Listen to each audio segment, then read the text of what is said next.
Hello, I'm Shane with Salamander Paddle Gear. I'm down at the Boise Whitewater Park. Today we're going to discuss the different foam kayak roof rack blocks that we carry.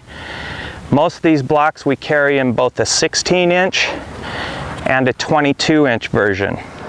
This is our Yakima Thule block. It's a little bit narrower at 3-inch wide. This is our SUV. It fits most factory roof racks. These are our Universal, which allow you to fit Yakima, Thule, and factory roof racks. Allows the shop to buy one block and kind of cover all situations. It also can be set on the rooftop. It has non-skid.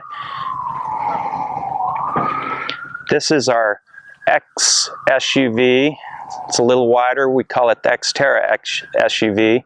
It's meant for Xterra racks and wider factory racks like the Whisper Light.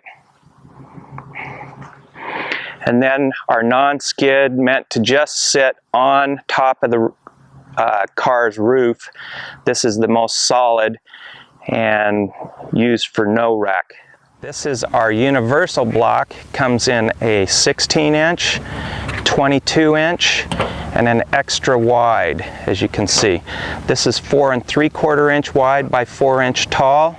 The other two, the 16 and 22-inch, are 4-inch tall, 4-inch wide. Again, all blocks are 3-inch top to bottom.